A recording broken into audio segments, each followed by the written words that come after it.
Bíblia para a Igreja. O Sermão do Monte, com Heber Campos Jr. Graça e paz, Igreja de Cristo Jesus. Nós estamos aprendendo a ler as Escrituras e lendo especificamente aqui o Sermão do Monte, esse trecho que Mateus reuniu de ensinamentos de Jesus, lá nos capítulos 5, 6 e 7 do seu Evangelho. E nós estamos estudando especificamente a oração que Jesus trouxe como modelo de orações nossas, a chamada oração do Pai Nosso, como nós conhecemos popularmente. Eu quero convidar você a acompanhar a leitura que eu vou fazer dos versos 11 até o 15. Essa é a segunda parte da oração que nós vamos meditar neste dia. Acompanhe a leitura. O pão nosso de cada dia dá-nos hoje, e perdoa-nos as nossas dívidas, assim como nós temos perdoado aos nossos devedores. E não nos deixes cair em tentação, mas livra-nos do mal, pois teu é o reino, o poder e a glória para sempre. Amém. Porque se perdoardes aos homens as suas ofensas, também vosso Pai Celeste vos perdoará.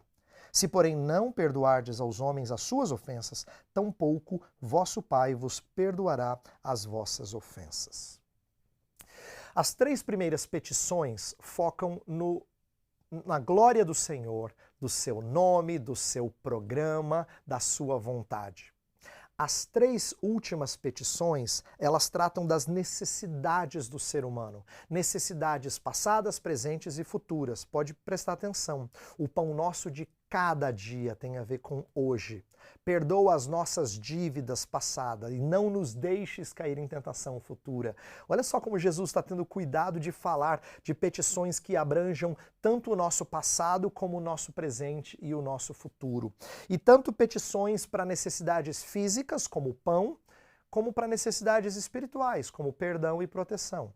Então, com isso, a gente tem uma abrangência proposital do nosso Salvador, para nos ensinar quanta coisa pode ser abrangida na nossa vida de oração. Essa abrangência revela que é lícito orar por diversas coisas, e a oração serve como instrução para isso. Pedir por nossas necessidades não é nos desviarmos da glória do Senhor. Lembra que as três primeiras petições são focadas em Deus, né? É o nome dele, é o reino dele, é a vontade dele. Mas agora não é um momento em que a gente vira egocêntrico na nossa oração. Por que não é? Porque suprir as nossas necessidades é a glória do Senhor.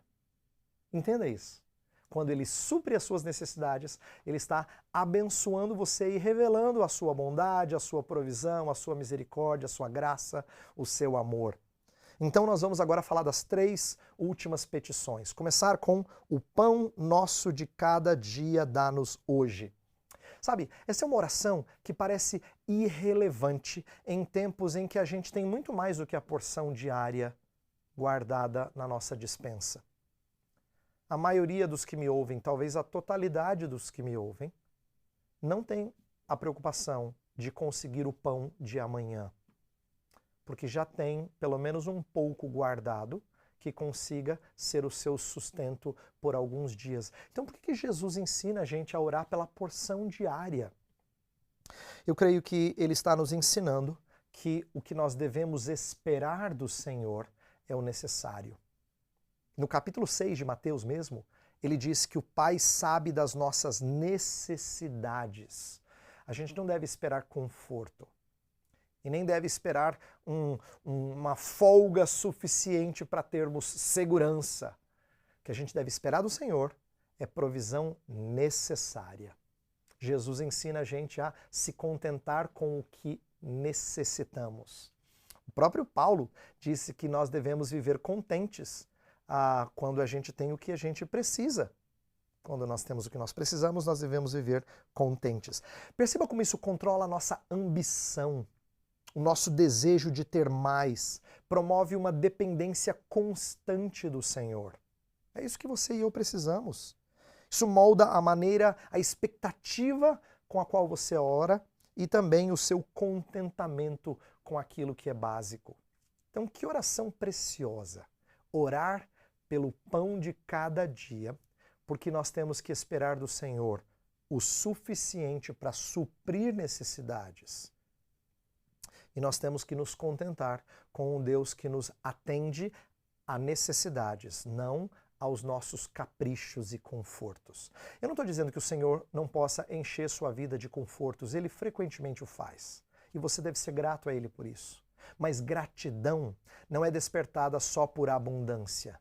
Gratidão deve ser despertada por toda e qualquer tipo de provisão de nossas necessidades. Se o Senhor é o seu pastor e nada te falta, é no suprimento das suas necessidades, não dos seus caprichos. Segunda petição, perdoa-nos as nossas dívidas. Essa é a oração de quem se aproxima de Deus sem crédito, tá? Se nós temos dívidas, a gente não se aproxima de Deus como quem tem mérito, quem tem crédito. Então por que Jesus teria dito, assim como nós perdoamos aqueles que nos devem, não é? Perdoa as nossas dívidas assim como nós temos perdoados aos nossos devedores. Jesus não está colocando aqui um crédito que você tem para chegar diante de Deus dizendo assim, Senhor, eu perdoo. Então o Senhor agora me garante perdão, né? Não é isso que Jesus está colocando. Ele não está colocando mérito para o perdão vertical. O que ele está ensinando é que quem tem perdoado os seus irmãos revela um caráter de quem pode se dirigir a Deus como Pai perdoador. Essa expressão nas relações horizontais é necessária para que você se achegue a Deus e diga assim, Senhor, me perdoe como Pai misericordioso que o Senhor é. Porque se você não tem perdoado os seus irmãos, você não tem vivido vida de família. Percebe? Então, Jesus estabelece aqui algo que ensina a gente a viver em família. Se você pede o perdão do seu pai, então seja perdoador dos seus irmãos. Por isso que no verso 14 e 15 ele vai dizer, se você perdoar os homens suas ofensas, o vosso Pai Celeste vai perdoar você também. Do contrário, não vai acontecer. Ele está pedindo que o caráter de quem foi perdoado pela graça redentora de Jesus apareça nas suas relações horizontais, e isso é que te move a falar com o próprio Deus. Eu não quero que você se esqueça de que os seus relacionamentos afetam suas orações. Isso é muito importante. A maneira como você se relaciona com o próximo muda, molda a forma como você deve se colocar diante do Senhor. Você lembra que quando Jesus ilustrou orações com aquela parábola do fariseu, do publicano, ele está mostrando como nossas relações moldam nossas orações. O publicano se viu um pecador, explorador de pessoas. Isso moldou a oração dele. E o fariseu se considerava justo em comparação com outras pessoas. Isso moldou a oração dele. Relacionamentos moldam nossas orações. E eu quero mostrar como é que o relacionamento de Cristo deveria moldar a sua oração. Cristo obstruiu a sua relação com o Pai por um momento, para que você tivesse livre acesso. Ele foi desamparado pelo Pai, para que você tivesse livre acesso ao Pai. Então não se esqueça de que nós não podemos replicar o mau exemplo do servo incompassivo da parábola de Jesus, que foi perdoado muito e não perdoou o próximo. Então suplique ao Senhor, como quem sabe que essa misericórdia tem fluído através da sua vida nas relações com os outros. Terceira petição. Não nos deixes cair em tentação. Aqui a palavra tentação, no grego, ela pode ser traduzida tanto por provação como tentação. E a gente costuma distinguir isso de forma muito clara. O ponto é tentação ou é provação? A gente pode pedir para Deus não nos provar ou a gente pede para Deus não nos tentar? Então aqui a gente tem que aprender a fazer uma distinção importante. Por que essa mesma palavra grega é ora traduzida de um jeito ou de outro? É porque a mesma ocasião pode ter propósitos distintos. Deus prova você. A Escritura diz que Deus não tenta você. Isto é, Deus não força ou move você ao pecado, mas Satanás o faz. A mesma ocasião de prova pode ser ocasião de tentação. Então, o que Jesus está ensinando para a gente é que em tempos de teste, Senhor, que nós sejamos aprovados. Não nos deixe cair. Não nos deixe cair. Nós seremos sempre provados, mas nós não queremos ser reprovados nesse teste. Mas eu sei que você vai ser.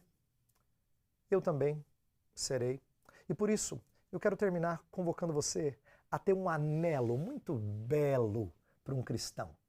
Eu quero sugerir que você anseie pelo dia em que você não vai precisar mais rogar por essas coisas, nem por perdão, nem por proteção, porque você vai ser totalmente liberto dos perigos que te cercam.